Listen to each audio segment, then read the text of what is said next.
en la localidad de Lavalle, el mismo gobernador lo hizo. Está acá el director de puertos, que se llama Adolfo Escobar. Adolfo, ¿cómo estás? Un gusto, un placer acompañarnos. ¿Qué tal? Buenas noches. Bueno, igualmente. Va a ser muy importante dentro de unos años cuando tengas que administrar todo eso, ¿no? Que es mucho. Pero ahora el tema, vos me decías recién nomás, y hablemos de eso al comienzo, está centrado en Ituzaingó. ¿Qué hay en Ituzaingó? ¿Qué se está haciendo en Ituzaingó? ¿En qué paso estamos? Efectivamente, nosotros hoy estamos dirigiendo todo nuestro potencial a la puesta en funcionamiento y operatividad del puerto de Ituzaingó, un puerto que fue inaugurado a la finalización de la obra civil el año pasado por el doctor Valdés, y que bueno, seguido de eso nosotros iniciamos las diferentes habilitaciones que son de organismos nacionales, ya sea la ANPIN, que es la Agencia Nacional de Puertos y Navegación. Hicimos la presentación en aduana, hicimos presentaciones en prefectura y también lo vamos a hacer en los próximos días para SENASA. Cuando eso esté todo, tengamos las habilitaciones del caso, ya va a estar operativo el puerto de Ituzaingó. La verdad que tenemos muchas expectativas porque, a diferencia de otros desarrollos portuarios en el mundo y en el país, generalmente se hacen los desarrollos portuarios y una vez que el desarrollo portuario está consolidado, recién se sale a buscar la carga. Acá la ecuación se dio al revés, la carga ya está. Hoy tenemos una empresa forestal, una de las más grandes de Sudamérica, que es Acontimber, que hoy por hoy está utilizando el puerto de la capital de acá de Corrientes y lo tenemos a pleno. Y ellos están muy expectantes a tener operativo Ituzaingó para poder sacar su carga por ahí. Contemos el salto de escala del puerto de Corrientes, ¿de cuánto a cuántos containers?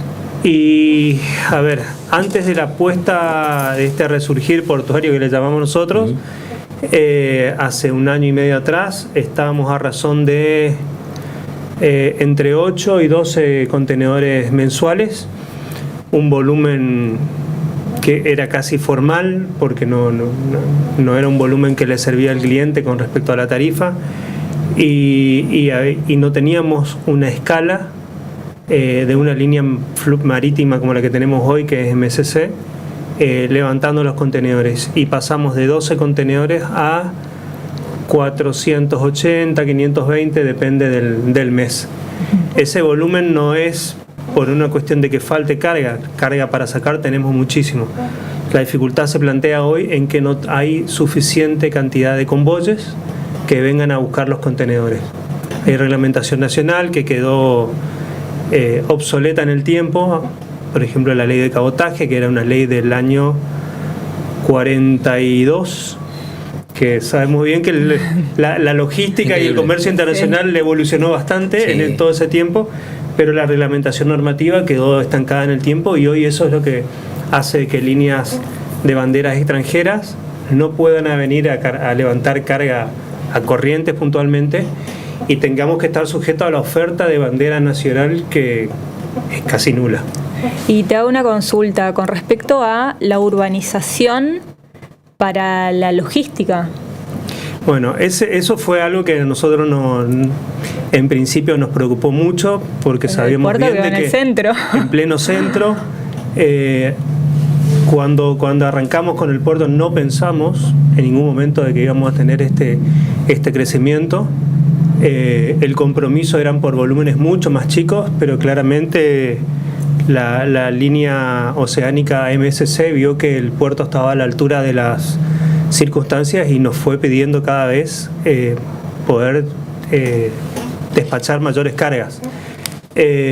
Nosotros teníamos un rango acotado de horario diario para el ingreso y egreso de camiones, lo que a los 60 días hizo que cambiáramos y tengamos un puerto 24/7, lo cual permite de que los camiones ingresen con mayor rango horario. Nosotros tenemos un personal apostado donde está la ex balanza que ahora hay yendo hacia Paso de la Patria, donde hay un control policial. Bueno, ahí tenemos un personal con una radio donde tratamos de que siempre ingrese un solo camión a la arteria de la ciudad. Una vez que hace la descarga del contenedor lleno, carga el vacío y cuando se está yendo recién lo instruye para que ingrese el próximo camión. O sea, si se cruzan a la altura de la Facultad de Derecho o de la tipo Haití generalmente. O sea que eso está como es una gran oportunidad de mejora, digamos, como aceitar, por llamarlo de alguna manera, el tema urbanístico en pos del puerto. Por suerte no tuvimos problema hasta el momento. La gente entiende que todo desarrollo muchas veces implica algo de incomodidad. Yo muchas veces ingreso en diferentes horarios por esa arteria y veo que la gente entiende. Hay veces que le toca ir detrás del camión que está ingresando, claro. Hay veces que el camión se corre y dejan pasar, pero bueno, es la situación que hoy nos toca y tratamos de coordinar. Si bien muchas veces los camioneros cuando salen de la planta para no venir solo en la ruta, uno le espera al otro y generalmente llegan a la ciudad 2 o 3 juntos, nosotros tratamos de antes del ingreso del Águila, generar esa especie de retén para que no ingresen los 3 juntos, sino de uno a la vez. Volvamos al puerto, perdón. Ay, perdón, Carlos. Dale. Y eso implica que algunas empresas elijan exportar por otros puertos o hacer uso de otros puertos o de otras provincias, por ejemplo, de Misiones o de Rosario, de Santa Fe. A ver, nosotros... porque tener un camión parado esperando un horario y demás por una restricción urbana, digamos. Sí, la espera generalmente no supera los 20, 30 minutos, como mucho. El round trip, que le llamamos nosotros, que es el giro completo que hace el camión desde que ingresa con el contenedor, son alrededor de 17 a 23 minutos, que lo tenemos casi cronometrado. Entonces, cuando el camión ya terminó de hacer esos 20 y pico de minutos, cuando está saliendo se le avisa al otro que ingrese. Entonces, el rango horario es ese. Nosotros no recibimos más de los días que tenemos convoy de barcaza, no recibimos más de 14, 16 contenedores diarios, lo cual el rango de las 24 horas del día da cómodamente como para poder ingresar a todos los camiones a la ciudad. Adolfo, volvamos a Ituzaingó. Tenemos ahí, estamos esperando la habilitación. ¿Qué falta? Hay una distribución de lugares, ¿no? En este momento. Claro, nosotros lo que hicimos hace un par de semanas que anduve por el puerto, es generar todas las distribuciones que va a tener el puerto, que nosotros le llamamos layout. Es dónde va a estar la plazoleta fiscal, dónde va a estar la balanza, el escáner, dónde va a estar la zona primaria, dónde van a estar las oficinas de aduana. Y una vez que nosotros eso tenemos diagramado, lo tenemos que pasar a la aduana para que ellos nos habiliten esa distribución. Esa habilitación ya la tenemos y bueno, ahora lo que hicimos la semana pasada es presentar todos los documentos respaldatorios. El cerco perimetral, qué dimensión va a tener, la altura, las características de los box de oficina que van a tener la gente de aduana, el tinglado con las dimensiones, el tipo de escáner. ¿Y las empresas están interesadas? ¿Ya hay algunas las empresas instaladas? Sí, no, instaladas, operadores no hay, pero sí hay muchos operadores interesados. Está más que claro que a un operador le sirve instalarse si tiene un volumen de carga significativo para poder justificar la instalación de una grúa, de un restacker o de una trastainer, que son las máquinas principales de un puerto. Y eso se justifica si realmente tienen un cliente que pueda mover un volumen importante de carga. Hoy sabemos que hay muchos operadores que están hablando con diferentes empresas, ya sea Acontimber, Forestal Las Marías, Arauco, Copra Arrocera. Entonces, bueno, están en esa situación. La decisión del gobernador de Gustavo Valdés en su momento fue que no sea un puerto que se concesione, sino que sea un puerto que tenga el mismo formato que tiene el puerto de Corrientes acá, un registro de empresas prestadoras de servicios portuarios que cualquiera se pueda venir a inscribir y que reúnan los requisitos de rigor para poder prestar los servicios. Eso a nosotros nos sirve, va más que a nosotros al exportador, porque se genera una competitividad que hace que se reduzca uno de los tantos eslabones logísticos que tiene el transporte. Y te hago una consulta, porque algo complementario a la activación del puerto en Ituzaingó son las rutas fundamentales, porque estamos hablando de un polo productivo súper importante de la provincia como Virasoro. pero la ruta que une Virasoro con Ituzaingó es un desastre. Sí, bueno. Entonces, obviamente que la logística se ve perjudicada cuando tenés que transportar, no sé, la madera, por ejemplo, los camiones que llevan mucha carga por esas rutas. Totalmente, nosotros estamos abordando esa temática, también hicimos los pedidos del caso con no solo nosotros como gobierno provincial, sino también las diferentes empresas con el gobierno nacional para poder intervenir en la 14, una 14 que está bastante pero la que une la 123, la que me 123, esa es provincial. Esa es provincial, esa se está haciendo bacheos. Entendemos de que en algún momento se va a hacer una intervención importante, porque ese va a ser una de las rutas más importantes de conexión de las diferentes industrias con el puerto de Ituzaingó. Y hoy, si bien está bastante deteriorada, se están arreglando dentro de las posibilidades para que no genere mayor inconveniente a los transportistas, que hoy, ya te digo, acá al puerto de Corrientes de Acontimber llegan entre 14 a 16 camiones diarios.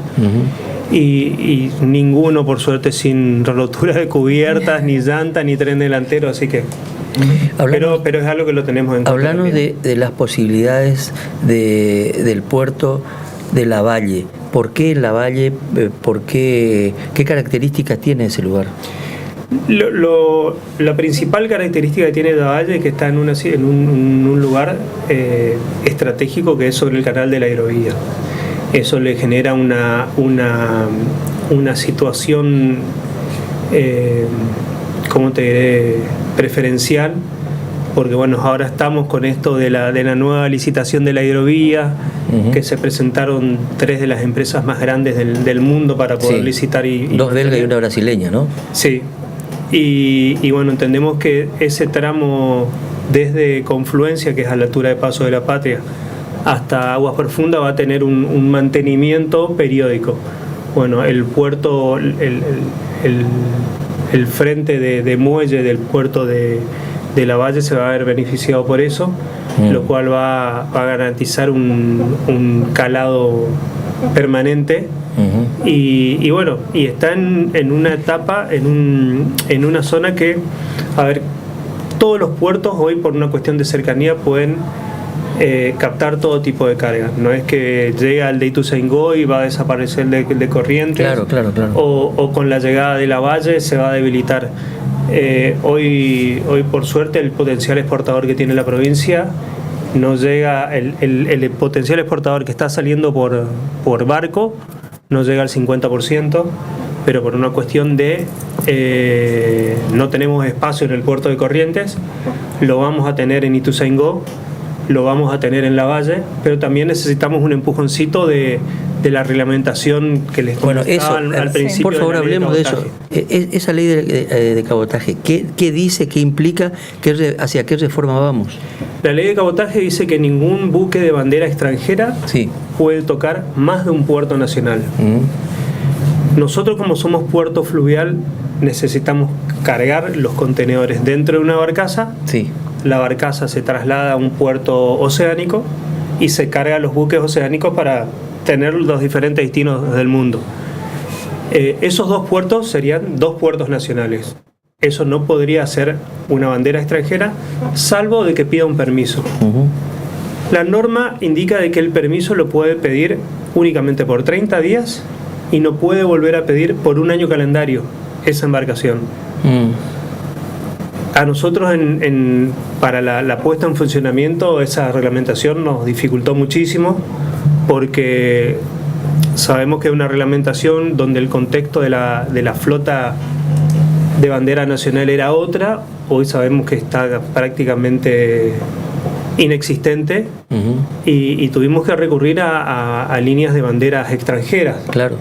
Nos recorrimos cuanta línea fluvial extranjera había, porque la dinámica hoy teníamos un mes con no sé, te diré Puerto Fénix, o sea, MSG, la línea naviera.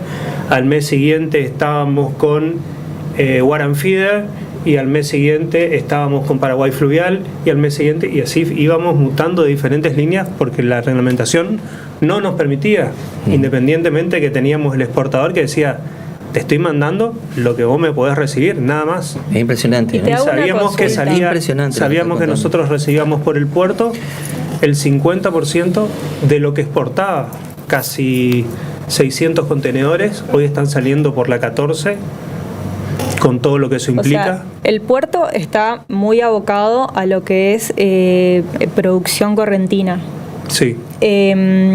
Pero no nos olvidemos que tenemos Chaco acá muy cerca y un puente. Exacto. ¿Qué es lo que le está faltando al puerto de Corrientes para que las empresas, por ejemplo, que están en el Chaco, exporten por este puerto y no por Rosario, por ejemplo? A ver, nosotros de la totalidad de contenedores que tenemos, el 85-90 es derivados de la forestoindustria. Y haciendo alusión a lo que decías, el 10-7% suele variar, es cuero del Chaco, que está saliendo a través del puerto de Corrientes. Si bien el volumen no es representativo, es el volumen que el espacio del puerto hoy nos permite. Es una cuestión logística. Logística de espacio, pero si nosotros tuviésemos una reglamentación de cabotaje diferente, en vez de tener un convoy de barcos cada una vez por semana, podríamos tener a 2 o hasta 3, lo cual ese flujo que nosotros tenemos de capacidad de plazoleta de 240, 250 contenedores, nos permitiría tener mayor movilidad de contenedores y eso haría mayor volumen, no solo a Contimber. Forestal Las Marías también sale acá por el puerto de Corrientes con 100 y algo de contenedores, pero les vuelvo a repetir, no porque el puerto no tenga capacidad, sino porque no hay oferta de convoy de barcazas. Adolfo, gracias por venir. Muy buena la charla. Vamos a seguir hablando. Seguramente el puerto de Ituzaingó nos va a dar noticias. Nos gustaría conocer ese lugar funcionando, así que queda pendiente la visita también ahí. Sí, enfocarnos también en toda la parte de empleabilidad que va claro, a claro. El empleo, el empleo que viene, ¿no? Eso no es un tema menor acá en el puerto de Corrientes, porque nosotros, antes del resurgir portuario, entre el empleo público y el empleo privado que teníamos, estábamos 50 y 50. Hoy estamos 10% empleado público, 90% empleado privado. Impresionante. Así que eso también genera... Me tiraste el título. Gracias, Adolfo. Un placer. Bueno, estuvo gracias. Aquí Adolfo Escobar Damus, sí, ¿no? Que es director de puertos, y me parece que es muy importante en el mundo que viene. Los años que vienen van a pasar, mucha de la actividad va a estar relacionada con el puerto. Hacemos una muy breve pausa y venimos dentro de un ratito.